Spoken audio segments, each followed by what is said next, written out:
Hi everyone! Today I'm participating in the Recycled Home Decor Challenge being issued by Measure and Mix and Sikha M. I will put a link to the playlist down below in the description box when it's available, as well as links to their channels. Please check all of them out because I'm sure you'll be inspired to try something new. And in my video, I'm going to show you how you can turn this cardboard tube into this pretty napkin ring. So stay tuned.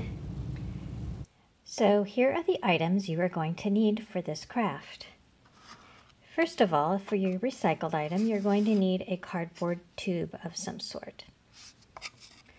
Then you are going to need something to mark measurements on the tube. And I'm just using this seam gauge because it has these notches at 1/2 inch, and that's the measurement I'm going to be using. You're going to need a pair of scissors. You're going to need some double-sided tape. This one is permanent tape. It's very sticky and it has this paper backing on it, but they do have double-sided tape without it, which might make it a little easier.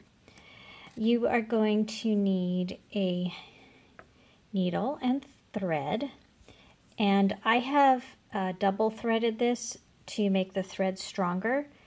And a little trick when you double thread it, you want to cut the thread the same direction. So don't make an extra long piece of thread and double it over, because that will cause the thread to twist. So you want to pull one length of thread, cut it, then take the end of that thread and then make a knot in it with the loose end that's on the spool still, and then pull out another length of thread that is the same length as the first one.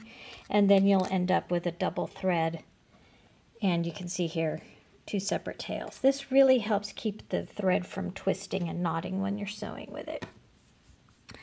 And then you'll need some buttons with a shank on them. The shank is this little loopy part at the bottom. And some ribbons. I'm using 2 ribbons today. Mostly I'm going to be using this ribbon. And the reason being is that I am going to make a lot of these rosettes that I showed in a floral challenge video. And so I am not actually going to show the making of these rosettes here. I will link that video in an iCard above and in the description box down below so that you can see how I made these ribbon rosettes. But I used this ribbon doubled over, and then this ribbon in a single layer.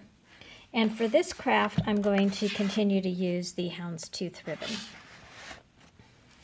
Okay, so what you want to do with your cardboard tube, no matter what length it is, you want to flatten it out a little bit, like this. And then you're going to take your measuring device, whichever you have, and then at 1/2 inch increments, you're going to put a mark at the top edge and at the bottom edge, and I'll show you that in just a second. You can see here how I'm using the indentation of the seam gauge to help me make the marks. And here's what it looks like with the marks at the top and near the bottom. So then what you're going to do is you're going to take this and just cut through the loop, the tube, across each of those marks. But when you've cut across, you'll end up with something like this, a ring about 1/2 inch wide, and it's a loop. So what you're going to want to do with this loop then is cut one side of it so that you end up with a strip of the cardboard. Now, you could just cut strips of cardboard, but this is already formed into a roll, and we're eventually going to be making it back into a roll, but we need to have it separated. It'll make it a lot easier for these next steps. You're going to take the double-sided tape and put it onto one edge of the one side of the strip, like that.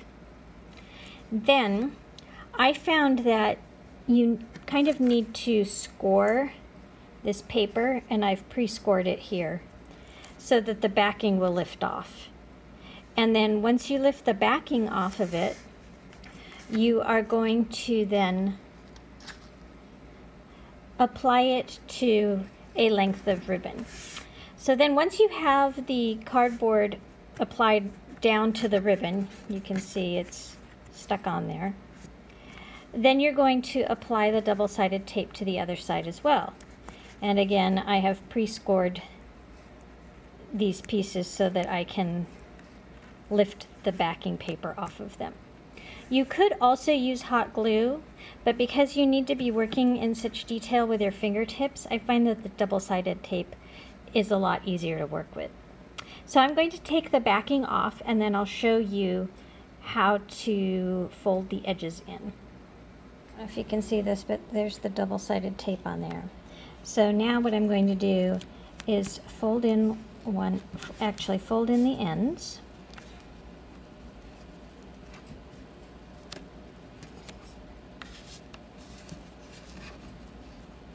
Like so.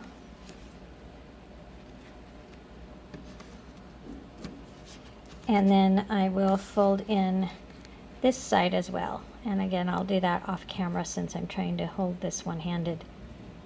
So as you can see, I've folded in one edge down to the double-sided tape.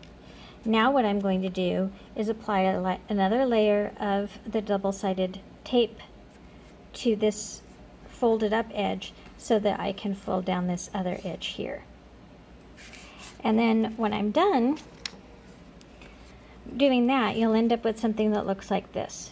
Now you see at the short sides it's a little bit loose, but that won't matter, because what you're going to do is take your needle that has the double thread on it, and you're going to now bring this back to reform the loop, and you're going to sew the ends together using just kind of a simple overcasting stitch. And when you're done stitching it together, you can see here I just took a few little stitches.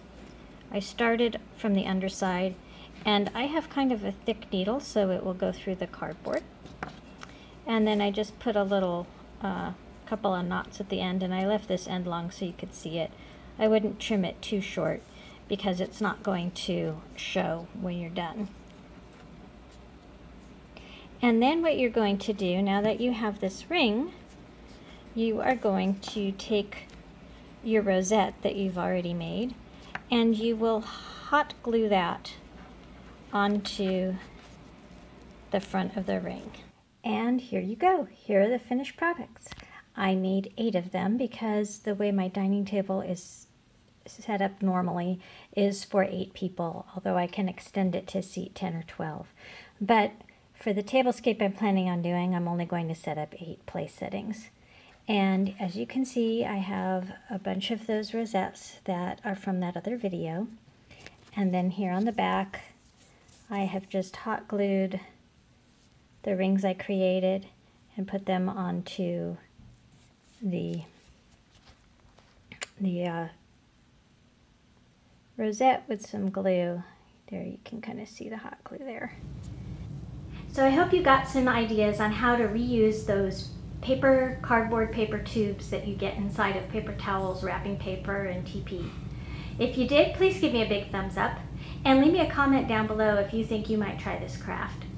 And then I would also like to remind you, please go check out the other participants in the playlist. Thanks again for watching, and I look forward to seeing you next time.